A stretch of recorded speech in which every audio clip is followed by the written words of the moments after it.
ಅಲ್ಲ. ನಾನು ಸದನದಲ್ಲಿ ಹೇಳಿದ್ದೇನೆ, ನನ್ನ ರಾಜಕೀಯ ಗುರುಗಳು ಬಂಗಾರಪ್ಪನವರು, ಬಸವಲಿಂಗಪ್ಪನವರು ಅಂತವರ ಇದರಲ್ಲಿ ಬೆಳೆದು ಬಂದವರು. ನಾವು ಅವರನ್ನ ನೋಡಿ ಪ್ರೇರೇಪಿತರಾಗಿ ನಾವು ರಾಜಕಾರಣಕ್ಕೆ ಬಂದವರು. ಆದ್ರೆ ನಾನು ಸುಳ್ಳು ಹೇಳೋದಿಲ್ಲ. ಇವರು ಖರ್ಗೆ ಅವರ ಜೊತೆಯಲ್ಲಿ ಬಹುಕಾಲ ಇದ್ದೆ. ಅದು ಗುರು ಶಿಷ್ಯರ ಇದಲ್ಲ. ನನಗೇನಂತಂದ್ರೆ ನನ್ನನ್ನು ಕಾಪಾಡುವಂತ ಅವರೊಬ್ಬರು ಇರ್ತಾರೆ. ಯಾಕಂದ್ರೆ ನನ್ನ ಸಮಾಜದವರು, ಅವರು ನನ್ನನ್ನು ಕೈ ಬಿಡಲ್ಲ ಅನ್ನೋ ಕಾರಣಕ್ಕೆ ನಾನು ಅವ್ರ ಜೊತೆ ಇದ್ದೆ. ನಾನು ಯಾವ್ಯಾವ ರೀತಿ ಅವರಿಗೆ ಸಪೋರ್ಟಿವ್ ಆಗಿ ಕೆಲಸ ಮಾಡಿದ್ದೀನಿ ಅದು ನನಗೆ ಗೊತ್ತು, ಅವ್ರಿಗೆ ಗೊತ್ತು. ಅದೆಲ್ಲ ನಾನು ಹೇಳಕ್ ಹೋಗಲ್ಲ. ಇವತ್ತು ನಾನು ಇಲ್ಲಿ ಇದ್ದೇನೆ ಅನ್ನೋ ಕಾರಣಕ್ಕೆ ಅವ್ರೇನು ನನ್ನ ವೈರಿಗಳು ಅಲ್ಲ, ನನ್ನ ವೈರಿಗಳೇನಲ್ಲ. ಅವ್ರು ಖರ್ಗೆ ಸಾಹೇಬರಿಗೆ ಕೊಡೋ ಗೌರವ ನಾನು ಕೊಡ್ತೀನಿ, ಕೊಡ್ಲೇಬೇಕು. ಈ ರಾಜ್ಯದಲ್ಲಿ ದಲಿತ ಸಮುದಾಯಗಳ ಉತ್ತುಂಗ ನಾಯಕ ಅವರು ಸಮುದಾಯದ ಬಗ್ಗೆ ಹೇಗಿದ್ದಾರೆ ಏನು ಅದು ನನಗೆ ಬೇಕಾಗಿಲ್ಲ. ಆದ್ರೆ ಅವ್ರ ನಾಯಕರು ಅವ್ರಿಗೆ ಗೌರವ ಕೊಡೋದು. ಇವತ್ತು AICC ವರೆಗೆ ಬೆಳೆದಿದ್ದಾರೆ ಅವರು, ಅವ್ರಿಗೆ ಗೌರವ ಕೊಡ್ಬೇಕು. ನಾನು ಕೊಡ್ತೇನೆ. ನಾನು ಎಲ್ಲೂ ಅವರನ್ನು ಅಪಮಾನಗೊಳಿಸಿಲ್ಲ. ಬಟ್ ಸೋಷಿಯಲ್ ಮೀಡಿಯಾಗಳಲ್ಲಿ ಬಂದ ಮೇಲೆ ಹಿಂಗಾಗಿದೆ ಅಂತ ಅವರು ಎಲ್ಲ ಹೇಳಿದ ಮೇಲೆ ನಾನು ಆ ಮಾತನ್ನ ಎರಡನೇವನಾಗಿ ನಾನು ಹೇಳಿದ್ದೇನೆ. ಇದರಲ್ಲಿ ತಪ್ಪೇನಿದೆ? ಅದನ್ನ ಅವ್ರು ಏನೋ ಮಾಡ್ಕೊಂಡ್ಲಿ, ಸೈಟ್ ತಗೊಂಡಿದ್ದಾರೆ ಮಾಡ್ಕೊಂಡು. ನಾನು ಹೇಳ್ತೇನೆ, ಸೈಟು ಇಷ್ಟೆಲ್ಲ ಆದಾಗ ಇಂಟರ್ವ್ಯೂ ಆಗಿದೆಯಾ ಸೈಟ್ಗಳು?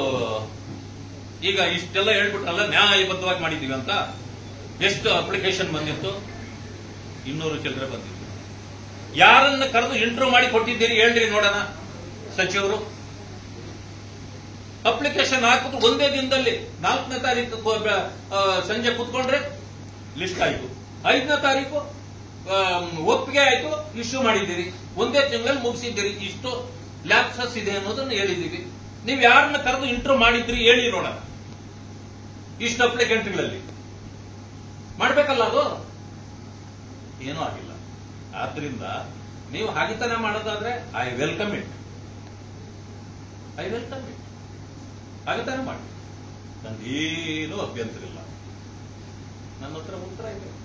ನಾನು ಎಲ್ಲಕ್ಕೂ ಉತ್ತರ ಕೊಟ್ಕೊಂಡು ಹೋಗ್ತಾ ಇರ್ತೀನಿ. ನೆನ್ನೆ ಹೇಳಿದ್ದೀನಿ, ನೀವು ಕೆಣಿಕೆದಷ್ಟು ಕುಣುಕ್ತಾ ಇರ್ತೀನಿ ನಾನು ಅಂತ ಹೇಳಿದ್ದೀನಿ. ನೀವು ಕೆಣಿಕ್ರಿ, ನನಗೇನೇನು ತೊಂದರೆ ಇಲ್ಲ. ಅದರಿಂದ ಯಾವುದನ್ನು ಕಳ್ಕೊಳ್ಳೋದಿಲ್ಲ. ಇದಂತೂ ನೀವೇನು ಕಿತ್ಕೊಳ್ಳೋಕ್ಕಾಗೋದಿಲ್ಲ. ಅದನ್ನ ವಾಪಸ್ ತಗೊಳಕ್ ಬರೋದಿಲ್ಲ. ಅದು ಹೆಂಗ್ ಅಥವಾ ಒಂದ್ ಸಮಯ ನೀವು ಅದನ್ನೂ ತೊಂದರೆ ಕೊಡ್ತೀರಾ? ಶುರು ಮಾಡಿ ಇವತ್ತಿಂದನೇ. ನನಗೂ ನ್ಯಾಯಾಲಯ ಇದೆ, ನಾನು ನ್ಯಾಯಾಲಯದಲ್ಲಿ ನೋಡ್ಕೊಳ್ಳೋಣ, ನ್ಯಾಯಬದ್ಧವಾಗಿ ಮಾಡೋಣ. ಅದರಲ್ಲಿ ಏನಿದೆ? ಇದರಲ್ಲೇನು ಹ್ಯಾಂಕಿ ಪಂಕಿ ಇಲ್ಲ, ಇನ್ಫ್ಲೂಯೆನ್ಸ್ ಇಲ್ಲ. ನನ್ನ ಸರ್ಕಾರ ಇರುವಾಗಲೇ, ಆ ಸರ್ಕಾರ ನಾನು ಬಿಜೆಪಿ ಕಾಲಾವಧಿಯಲ್ಲಿ ಅದು ನಾನು ತಗೊಂಡಿರೋದು. ಅದಾದ್ಮೇಲೆ ಕಾಂಗ್ರೆಸ್ 6 ವರ್ಷ ಇದ್ದಾಗ ನನಗೆ ನೀವು ಕ್ಯಾನ್ಸಲ್ ಮಾಡಿ ನನಗೆ ತೊಂದರೆ ಕೊಟ್ರೆ ಹೊರತು ನನಗೇನು ಸಹಾಯ ಯಾರು ಮಾಡಿಲ್ಲ. ಖರ್ಗೆ ಸಾಹೇಬರು ಮಾಡಿಲ್ಲ, ದೇಶಪಾಂಡೆ ಅವರು ಸ್ವತಃ ಅವರೇ ಮಂತ್ರಿ ಇದ್ರು ಮಾಡಲಿಲ್ಲ. ನಾನೇನು ಆಕ್ಷೇಪಣೆ ಮಾಡಿಲ್ಲ. ಯಾಕೆ ಅಂತಂದ್ರೆ ಸಂಪೂರ್ಣ ಆಗಿರಲಿಲ್ಲ. ನೀವು ಕಾನೂನು ಪ್ರಕಾರ ಜರುಗಿಸಿದ್ದೀರಿ ಅಂತ ತಿಳ್ಕೊಂಡು ಅದಕ್ಕೆ ಕಾನೂನು ಪ್ರಕಾರ ಏನ್ ಮಾಡ್ಬೇಕು ಅದನ್ನು ಮಾಡಿದ್ದೀನಿ. ಈಗ ಅದು ಸರಿ, ಒಂದು ಸರಿ ಇದಕ್ಕೆ ಬಂದಿದೆ. ಈಗ ಕಟ್ಟಿದ್ದೇನೆ, ಇನ್ನೂ ಕಟ್ಟಬೇಕಂತಿದ್ರೆ ಕಟ್ತೇನೆ. ಅದರಲ್ಲಿ ಏನಿದೆ? ಅದು ಕಾನೂನೇ. ಅದ್ರ ಪ್ರಕಾರ ನಾನು ಮಾಡ್ಕೊಳ್ತೀನಿ. ಅದನ್ನು ಬಿಟ್ಟು ನೀವು ಇನ್ನೇನಾದ್ರೂ ಮಾಡ್ತಂತಂದ್ರೆ ಮಾಡ್ತಾನೆ ಇರಿ, ನಾನು ಉತ್ತರ ಕೊಡ್ತೀನಿ.